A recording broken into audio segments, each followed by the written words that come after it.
Olá, você do canal Em Tempo que vem acompanhando essa série que trata da relação entre economia e pandemia. Hoje nós vamos tratar do assunto mais relevante que os mercados financeiros apresentaram nessa última semana do mês de maio de 2020. E essa informação nos diz que as bolsas de valores apresentaram crescimento na última semana do mês de maio, enquanto que o dólar caiu levemente. Vamos entender isso um pouco de um lado de um conjunto de informações que a própria imprensa vem apresentando. Vamos fazer isso de uma forma breve, mas vamos colocar um outro argumento, né, que é a dualidade que o dólar tem para o agente que quer investir em ativos aqui no Brasil. E que papel ele vem cumprindo diante desse crescimento das bolsas de valores em meio à pandemia, o que poderia ser um paradoxo. Dois fatos que a imprensa vem divulgando são fatos que dizem respeito ao cenário internacional. Primeiro, as negociações entre Estados Unidos e China trouxeram resultados que foram menos ruins daqueles que se esperavam e até sinalizando que esses dois países pretendem se entender. Você que vem acompanhando o canal sabe que há uma guerra comercial desde 2018 entre Estados Unidos e China e que, portanto, isso torna meio apreensivo a compreensão das reações desses dois países nesse momento da pandemia, o que poderia afetar o Brasil, mas como esse acordo sinaliza para um entendimento entre os dois países, esse foi um fator que não contou negativamente. Segundo fator é que o Japão entra com uma ajuda de 11 trilhões, e essa ajuda de 11 trilhões, para aquela economia que já foi a segunda maior do mundo, hoje é a terceira, a segunda maior da Ásia, depois da China, é um fator relevante, até porque o Japão tem um peso, né, do seu mercado financeiro que ainda é maior do que os mercados financeiros chineses, né? E esse é um outro fato positivo que contabiliza para esse comportamento do dólar e esse comportamento das bolsas de valores no Brasil. Enquanto esses dados são positivos, há um outro fator que a gente vai desdobrar, inclusive outras implicações disso em outros vídeos dessa série, é de que nós estamos tendo já uma desaceleração maior do que se imaginava e maior do que o ministro Paulo Guedes dizia aqui no Brasil. Ele apontava para uma determinada recuperação e a gente viu que os números foram muito frágeis e que, como a pandemia só atingiu o último pedacinho aqui no Brasil, né, do último trimestre, a divulgação dos dados de que o Brasil já vinha desacelerando antes da pandemia, ela poderia contar para um efeito para baixo. Mas o que é que isso compensou do ponto de vista de elementos internos?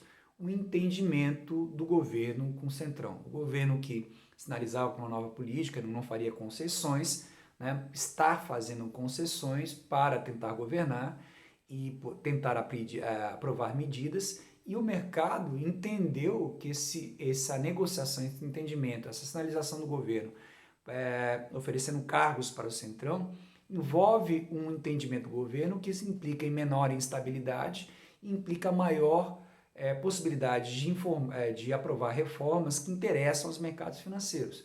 Então, para os mercados financeiros brasileiros e para os investidores internacionais, meu Deus, os investidores internacionais aqui no Brasil, né, esse foi tido como um fato positivo.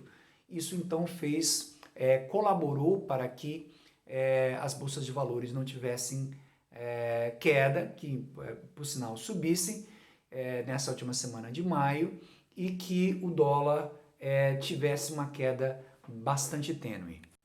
Dentro desse contexto, antes de entrar na questão da dualidade do dólar, e um outro elemento que nós não tocamos, a taxa de juros, a gente tem que dizer o seguinte, né, que o dólar caiu um pouco essa semana, mas ele permanece com uma elevada alta nesse ano de 2020, significando dizer que o real, embora tenha valorizado um pouquinho ou desvalorizado menos nessa última semana, ele acumula uma grande desvalorização anual, né? Várias corretoras e empresas de investimento estão projetando, ao continuar o cenário agora, um dólar para o final do ano 2020, dezembro de 2020, na casa de 5,10. 5,10 é uma coisa melhor do que R$ 5,90 ou do que R$ 6,00 e alguma coisa, que foi o patamar que nós já passamos em algum momento nesse mesmo ano. No entanto, se a gente olhar aqui há um ano e meio atrás, a gente estava com 3,80, né? É uma desvalorização significativa do real nesse período. Agora vamos começar a colocar alguns argumentos que não são tão enfatizados na imprensa, né? Um que é mencionado em alguns casos, mas que joga um papel importante, né, é a queda dos juros. A taxa de juros do Brasil está muito baixa. Isso significa dizer que os títulos de renda fixa estão rendendo pouco, ou relativamente pouco ao que rendiam há um tempo atrás, e que, portanto, os agentes, tanto os nacionais quanto os agentes estrangeiros, né, que eles procuram outros ativos para tentar alocar os seus recursos. E esses ativos têm sido o dólar em algum momento e as bolsas de valores em outro momento. A gente tem que observar que as bolsas de valores não vêm tendo o comportamento predito no ano de 2018, quando teria campanha e houve um entusiasmo com a eleição de Bolsonaro, né? Os agentes, principalmente externos, porque esses agentes externos têm um grande peso na dinâmica, a bolsa de valores é brasileira, mas os agentes externos têm um peso muito grande no comportamento, no patamar dessas bolsas, estão vendo que o ano de 2019 não gerou os frutos esperados e que não havia sinais de que nós sairíamos fortemente da estagnação. Ao mesmo tempo, entramos no ano de 2020 e começamos a ver problemas de coordenação do governo que também não criavam boas expectativas. O cenário internacional não era bom, mas a descoordenação do governo, apontada no primeiro vídeo dessa série, Economia e Pandemia, aqui do canal Em Tempo, ela vinha gerando sinais de incerteza muito grande, né? Mas aí existe um efeito que é dual do dólar. Qual é o efeito dual do dólar?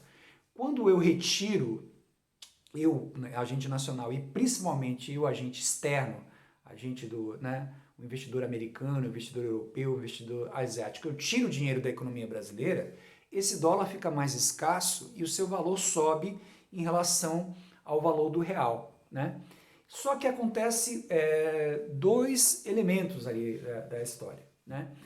Primeiro, as bolsas de valores tiveram uma queda técnica muito grande, ou seja, é improvável que não haja retorno positivo para quem estiver comprando as empresas brasileiras, né, a um preço tão baixo em reais.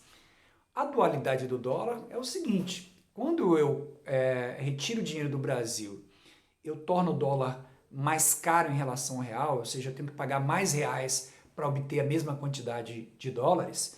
Isso significa dizer que o dólar está comprando muito aqui no país.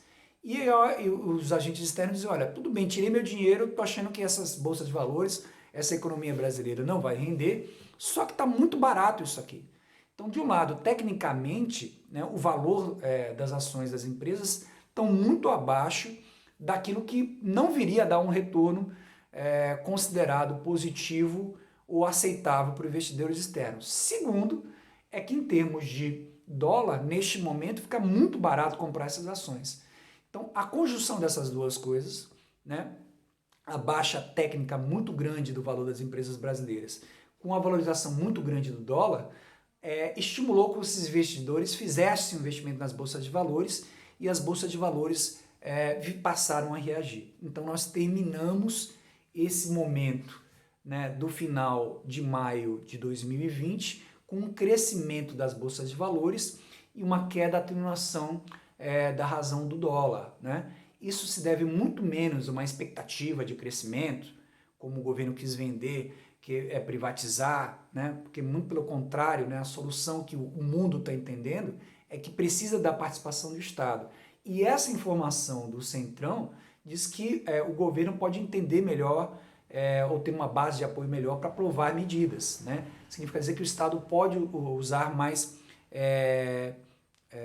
usar os seus recursos mais pró atenuação da crise. Então esse é um dado positivo. Isso pesou mais do que os anúncios, né? O ministro da Fazenda o ministro da Economia atual, né? O Paulo Guedes tem criado expectativas que não têm sido cumpridas, anunciou a questão das privatizações, mas não são elas que estão pesando nessa história.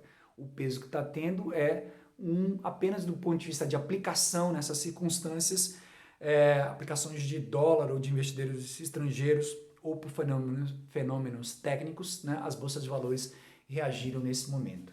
A gente vai desdobrar ainda mais coisas sobre bolsa de valores, né? Usamos aqui o primeiro vídeo onde nós exploramos bolsa de valores, dólar e a relação com a baixa taxa de juros do Brasil. Nós vamos pegar outros fenômenos desdobrados e abordar questões bancárias, etc., como a gente tem prometido na série.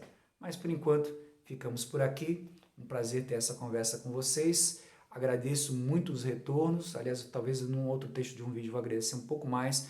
Vários retornos pontuais sobre vídeos e observações que deram.